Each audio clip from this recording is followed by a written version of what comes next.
the rent. Yeah. I mean, people aren't rich, you know. Most people, it's crazy. That's nuts. So musicians. So can I say my notes here? Oh yeah. What I think makes the most sense is we'll talk about you a little bit, Lucy Hub. We're both mental health advocates. We are. Yep. And we'll keep track of the time right there. Yep. And we'll have some fun, have some laughs, talk about music. Can we open with the slate? Can you give me the slate? Of course. You know. I'd be honored. I have your business card right here too. So it's All right. Amir Tadayon. Tadayon. Tarragon. Tarragon. Tarragon. Tarragon. No, I'm kidding. It's Tadayon. Tadayon? Tadayon. Amer Tadayon. Amer There's no R in there. It's just You should really put pronunciation things over better. your last name because Tadayon. it's really Tadayon. Tadayon. Tadayon. What are you sports? What are you Tadayon. Italian That's now? what it It's is. I'm Iranian Italian. They're close. You know, it's almost the Italian, same thing. You know, Portuguese. Brasileiro. Brazilian. Yeah. You guys ready? Yeah, let's do it. Let's go. All right, ready? Marker. Action. Hey guys, welcome to the show. I'm not sure what episode number it is, but we'll put it in post, as they say. How you doing, Amir? I'm good. Thanks for being here, I'm man. good, Mike. I'm glad you're here. I'm glad I'm here. Yeah. I love your set. Thank you. Usually you're behind a drum kit when we're talking. I'm more comfortable behind a drum kit. I can see that. Way more comfortable behind a drum kit. Pro drummer. I can't even. So many accolades that I really lose track. But essentially, a Silicon Valley. I know that you don't see yourself this way, but for someone like me that has no experience in Silicon Valley, in that world, computer science, engineering, creating the back end of stuff, it's all to me just zeros and ones. But you know, it's all kind of like music. It's all creating. No, I couldn't agree more. mediums. That's why you're here. So how did you get started? What brought you to Vegas? I know you've bought and sold a few companies. Well, I've had a lot of disasters too. Everyone forgets the disasters, you know. How did I get here?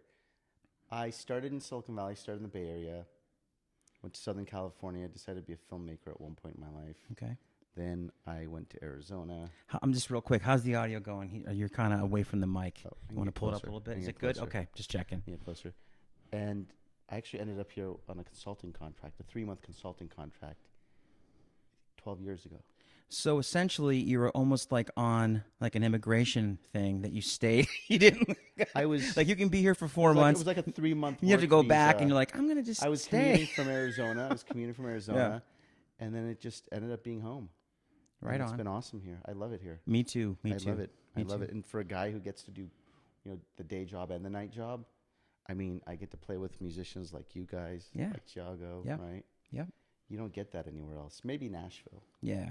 But in LA, it happens, but it's such a strange beast. yeah, but there's so many venues here. Yeah, I agree. Right? I agree. And they pay you money here. Yeah. In LA, you have to pay them. Well, I pay you guys just to be the drummer, or I'll pay Johnny to help me grab the rig and bring it in because it's so much work. Johnny is one of his techs. Thiago Guzzi is behind the mixer today, our technical advisor, showrunner. Thiago just cut a song at the Tone. I'm gonna bunch of shout outs. The Tone Factory, Las Vegas, about 30 years in this town. Fantastic recording studio. Johnny Gibson, amazing engineer, great guy, one of Amir's colleagues. Well, I actually. I'm sorry. I just want to. He mixed Thiago's song. He just. I saw that. April 30th, he recorded vocals at the Tone Factory. Johnny was the engineer, and he nailed it. So you want to know how I met Johnny? Please. I just moved here full time. I commuted for like 5 years. From Arizona. And I moved here full time.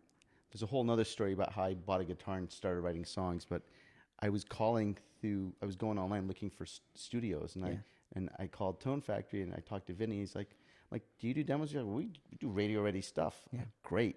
I go in and Johnny was the engineer. Really? And that place has been great for me. Like, it really helped me go from being a drummer to a musician. There's a difference. It kind of is. Yeah. And for Thiago, April 30th, he went in with Lorena Perel, who's a headliner here in Las Vegas. You can Google all these people: Lorena Perel, Thiago Guzzi, Thiago Gussi. I'm making sure everyone. big song coming out. I'm not going to say the name of it. I'm not going to announce anything, but we got a whole lot going on in the pipeline. We're very excited about.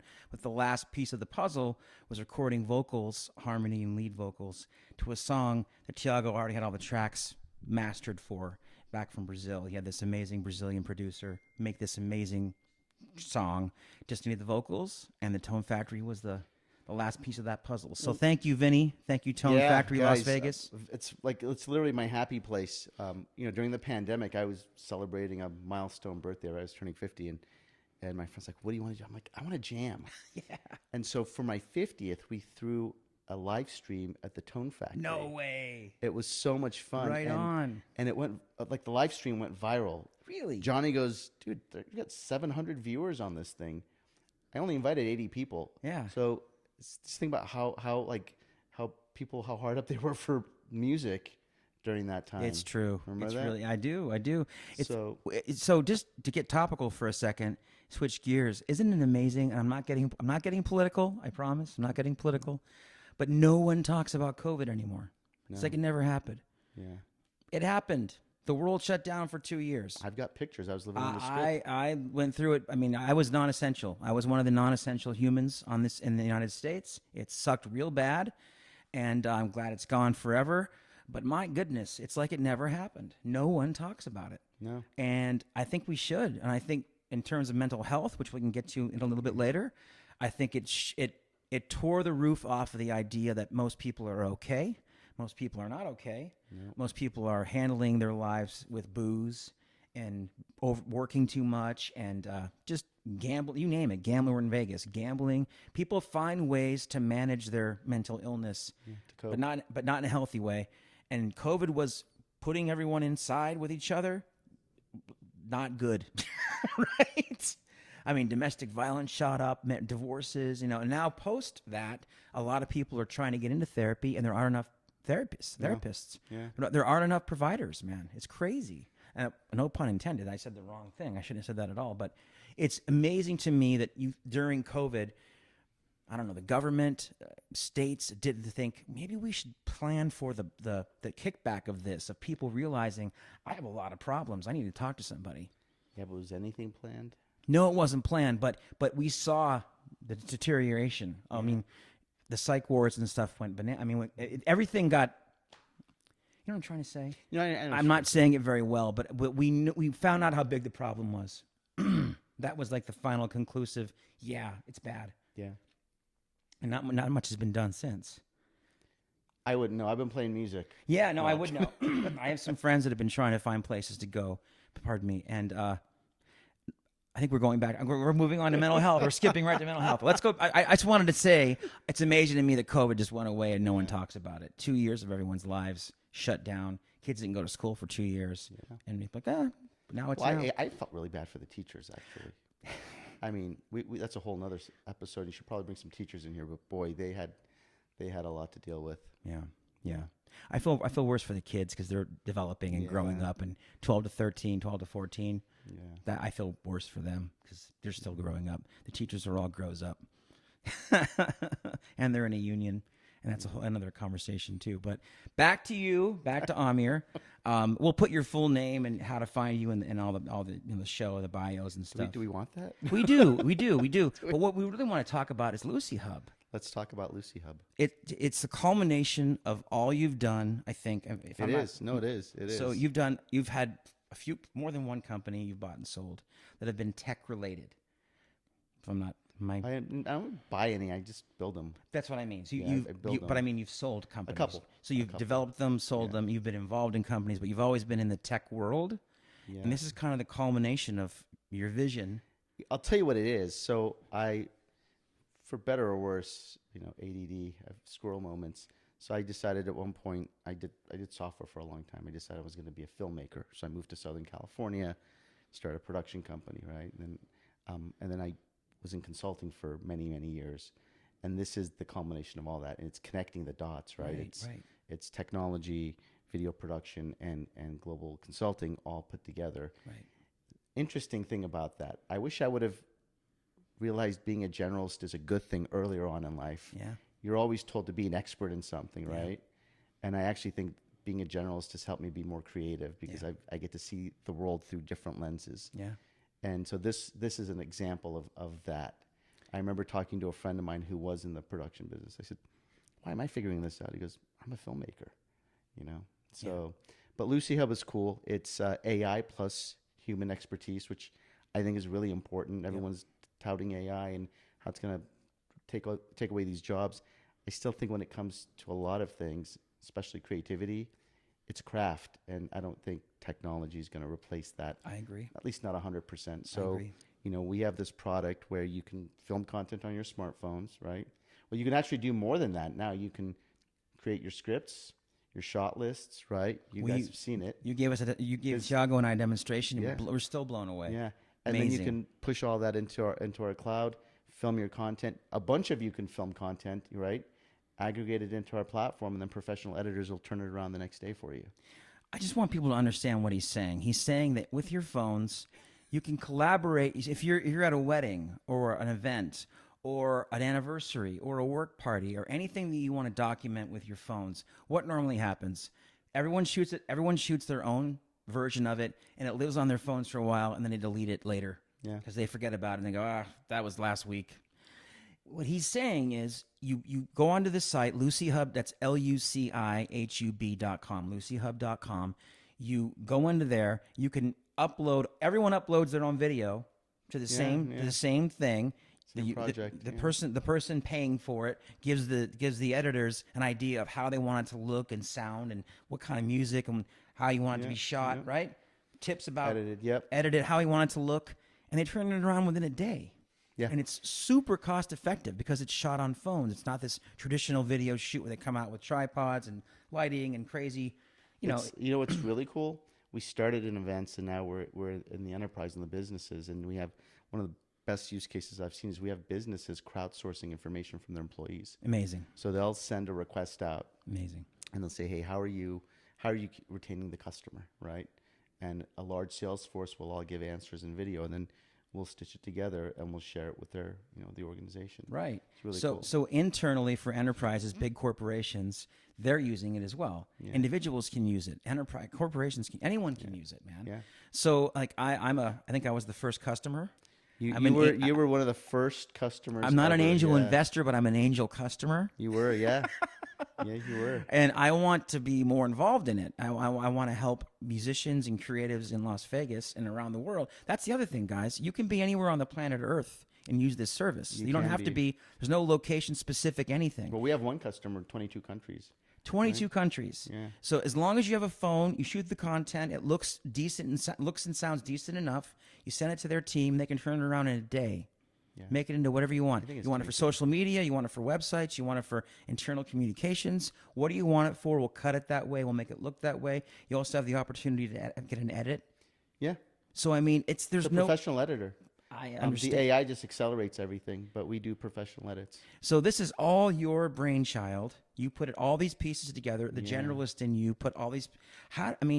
Where is this headed? Will there be a time where you can turn it around in 6 hours? I mean, we can actually turn it around in 40 minutes if you wanted to pay us.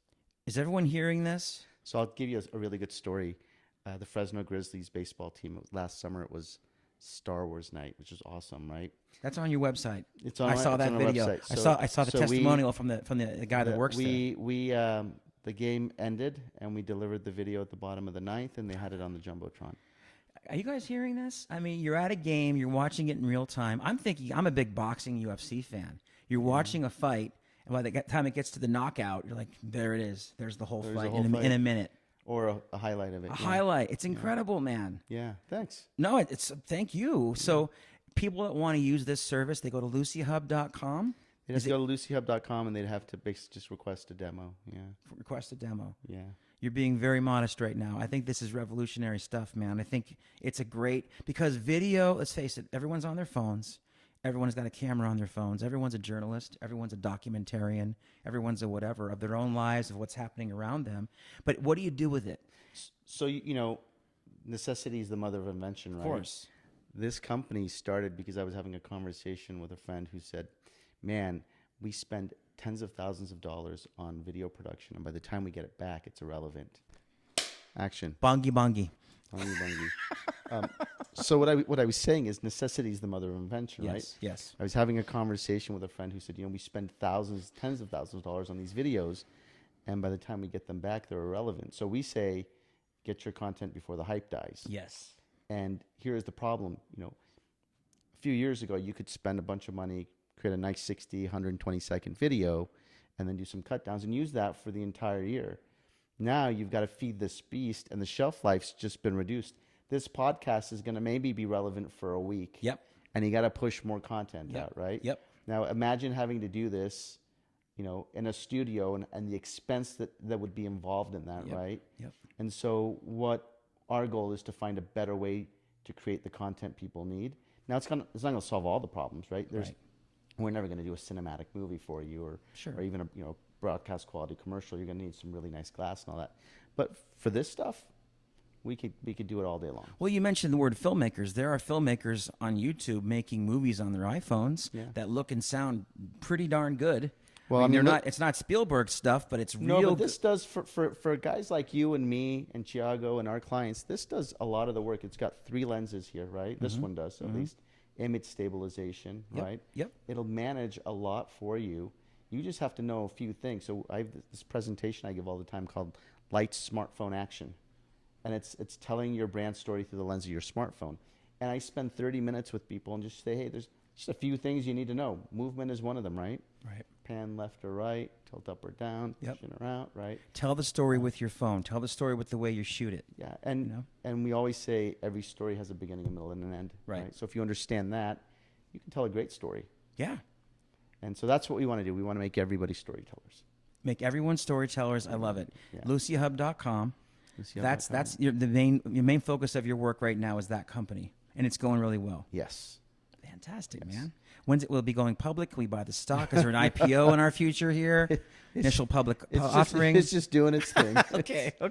I want in on the IPO. You can be a client again. I want to be a client again. You're already a client. You can renew. I want to renew my clientship, and I want in on the IPO, man. Call my broker. Let me know. Yeah, I'll let you know. All right, cool. Let you know when it gets there. So we're both musicians. You're a pro drummer. I'm a pro guitar player. You have this background that I don't have, that I'm just jealous of, and I admire you for it and respect you drumming? for. The engineering thing, well, the okay. computer thing. I just don't think that way. I'm not a troubleshooter. I'm not a sit down and stare at a screen guy. I'm gonna unplug it, plug it back in. Well, That's it. I go on to the next thing. You'd be amazed at how many musicians are engineers. I know that, but not me. It's a math thing, I think. It's a math and thing that I don't have. I wasn't even good at math. I suck at math. Yeah, I was just an idea guy. Yeah, well, you're an idea guy that knows how to put things together technically. I'm an idea guy that knows how to write a song about being an idea guy. Yeah. I did write. I wrote one of those. I know. Ryan sang it, actually. You should make a Lucy Hub video about the making of that song. I should. And you're also, before we go on to the mental health thing, which is very important, a subject that we want to cover in this podcast before we wrap it up, you're actually starting your own podcast, if I'm not mistaken. I am. Can you talk about that a little bit? Well, it's in a music studio. Your studio. My studio. You're behind the kit. I'm behind the kit. I'm giving away the secret. We can't afford a host and a drummer, so I'm the host and the drummer. You're the host and the drummer. Okay. And then we have the band, and then what we want to do is bring guests in and talk about what they do, but also talk about kind of how music weaves into their lives, right? Nice. Yeah. And some of them are musicians. And here's the thing. This podcast is actually for music fans, because without music fans, you wouldn't have a job. No. And I wouldn't have a job. Thiago wouldn't have a job. Thiago wouldn't have a job. And so I want to get their perspective and say, hey, what does music mean to you? What's its influence to you? And how does it weave into your life? And then some of them are musicians. So I'm going to jam with them. I think it's so cool. So it's going to be, business and jam or another something. thing that I think COVID showed us is that everyone's a music fan, even if they don't know it. Yeah. I mean, music is energy. Human beings are energy. He's a great entertainer. He's a fantastic entertainer. Yeah. Our job is to unleash the energy on people and share it with them. Yeah. It's beyond language. It's beyond race and culture. It's beyond all those things. It's rhythm. Well, actually, it's energy. It's the basic elements of life, if you think about it. Right? I always say, everyone's like, oh, what's the global language? And people say English, right? I'm like, no, it's music. Music. You can get 100%. A dozen musicians from a dozen different countries together, put them on a stage, and they're going to make music together. 100%. Yeah. And this is going to sound very Anglophile of me to say this, but if you sing Hotel California anywhere on the planet Earth, Everyone knows every word. You know what I mean? Or Let It Be. Give me a break. Let It Be. Or the girl from Ipanema. Girl from Ipanema. But seriously, like there are certain iconic songs that everyone knows what they are, what they mean. They just start moving their bodies. Yeah. Like, oh, this energy, you know? So everyone's a music lover, even if they don't know it. And we're very lucky to be the delivery system of that energy, I think. Yeah, As a no, drummer. I love it. I mean, I love it too. I can't. To your point, I mean, this is nice and all, but I'd rather be behind a kit and have YouTube playing and jamming and doing that. That's next. That'll be on your podcast. Yeah, that's that'll a be good on your idea, actually. podcast. Good So I idea. guess the last part of the podcast today, I really appreciate you coming on, by the way, man, and talking about this. And without getting too personal, I think we both want to just say, I know I want to say how important mental health is to us. We both had our struggles. You know, I know I have with depression mostly, and the one thing I learned in my life, in my journey with depression and with mental health issues, therapy, is asking for help is not a sign of weakness. Yeah. It's a sign of strength. And men especially, I don't know, all cultures maybe, but definitely in this country, that's definitely the way that I was raised. You don't ask for help. You suck it up. You walk it off. You know what I mean? You don't fucking talk about it. You cry in your room. And none of that's good. Really. Well, so I'm going to give you a different perspective because Okay. I have anxiety and I've got my issues, but Yeah. for me, it's like this. You want to stay, if you want your body to stay fit and stay in shape, right? You go to a gym or you get a trainer. Yep. Right? If you want to be healthy, you go to a doctor. Well, nobody thinks about mental health that way, man. right? Nobody says, oh, geez, maybe I should talk to somebody about this stuff. I'll tell you what's really been interesting for me is my mom passed in 2018, which is kind of, and I went through some stuff through that, and so that's how I ended up going to a therapist. But Yeah. I start every Monday morning with that person now, and it's not about my problems, it's about my challenges during the week, my challenges for the last week, Yep. how to address it. So they've almost turned into this coach for me, Yeah. right? And I've learned about personalities, I've learned about personality disorders, I've learned about so much I didn't know about, I wish I knew about years ago, right? Yeah. And it's actually helped me handle circumstances and people in life. Yeah. And that's the part of it that nobody gets. Everyone thinks it's about dealing with just their internal struggles. You get to understand other people. You get to understand. I have a saying, it's not the person, it's the personality, Wow. right? Yeah. You could be dealing with somebody, but if they've got underlying psychological problems, you're never going to win that argument. No. No, it's and true. that's, so I look at it a little differently than most Yeah. people. I look at it as, look, we all have a little bit of crazy in us. We also all have some sort of personality quirk or disorder, Yeah. whatever you want to Yeah. call it. Learning to understand that helps you navigate people a lot better. Interesting. So that's my perspective. Yeah, that's a really good perspective. For me, it's a pressure release valve. You know, my therapist has taught me that if you're not saying it, you're storing it, and if you're storing it, it gets heavy and heavier and heavier, and then before you know it, you're depressed, you're anxious, you're isolating yourself, you're all the wrong things. Yeah. So talking about it with a neutral third party who you develop a relationship with, you have to connect with the therapist. You have to have some kind of bond. And they have to be good. You have to be good. I mean, it's You like have to anything trust else, he or right? she. You got to Yeah. trust he or she. They've got to trust you. You got to honor the relationship, and you got to be honest. Yeah, A lot that's of- the a other lot- thing. I always tell people you get out of it what you put into it. 100%, right? man. If you go in there and you bullshit them, you're not going to get anything out of it. Exactly. But if you go and you're honest about it, and for me, it's a little different. I don't know if it's the analytical side of me. I go in with notes and I ask questions, and she goes, "I got to pull out a whiteboard for you." It's really funny actually. Yeah, yeah. But it's become a lot more than therapy for me. It's literally, mine has literally become almost like a performance coach for me. I love it. Mine is just nothing's off limits. I can talk about anything, and that's so friggin' helpful and refreshing because I don't have a lot of relationships in my life where I can talk to someone about anything, and that's what therapy is for me. Well, and that's my point. Like I could go one day and talk about, family stuff, for example, Yep. right? One time I was negotiating a big deal and I said, look, I got to get this right. So I literally tried to talk to her about the person I was working with and the profile of the person. And we literally role played the negotiation. Really? It's like, hey, if you do it that way, you're going to back this person into a corner based on their personality. This is how they're going to probably react and you're not going to get your outcome. Wow. So that's what I'm saying is, it could be a whole lot more than just Yeah. what people think of it as. And I think it's again, you get out of it what you put into it. 100%. And I always, people have in their minds this idea that therapy is you drive to some place, you sit in a waiting room. Not necessarily. Again, COVID's changed that. Yeah. I mean, medicine online is a real thing. It's affordable. It's accessible. A lot of these places are available 24/7. 24/7. You might not get the same therapist every time. It's someone but they have your notes there and what you've talked about. So if you need someone right away, I mean, there's no reason not to get help. I guess what I'm trying to say. And you can find the money. They'll work with you on the money, especially these online places, because they're not paying for storefronts. They're not paying for office space. It's just the service itself that cuts down on the cost. They take insurance. I'm just a big advocate for people getting the help they need mentally. A lot of people leave that for they just don't give a shit. And I can't figure that out for the life of me. There's a whole another piece to this, right? If you actually do the research, there's a lot of things you can do that actually help with mental health that doesn't involve a therapist. Of course. Like nature hikes.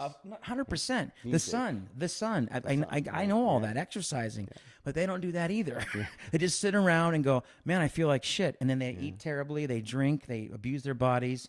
And then the next day they go to sleep and wake up and go, man, I still feel like shit. Like, yeah, exactly. You're not living it all. And you're storing it. You're storing it. You got to let it out. And that's what therapy is. Medication, we're not doctors. We're not offering any kind of advice whatsoever. But medication is about 40%, 35-40% of fixing it. I don't know. I eat gummy bears, so I don't. Well, you know what I mean? Even my psychiatrist said, what I'm going to give you is a short-term solution. The long-term solution is therapy. This is just to get your brain right, balanced. But you got to talk. You got to stay in therapy. We'll taper you off the medicine, but you're not going to be tapered off therapy until everyone agrees that you're okay.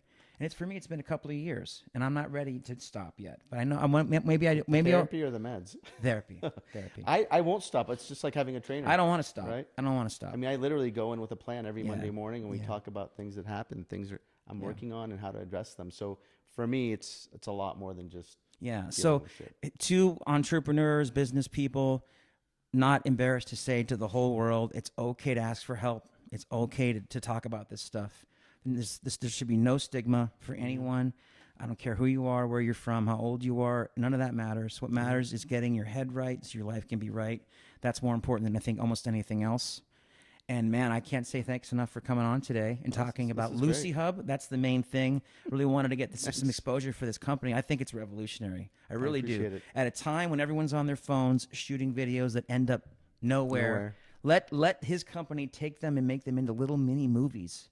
And document these memories of your life, you know? Yeah. No, I appreciate it. Thanks, buddy. Thanks, everyone. Hold on. Cut. We did it.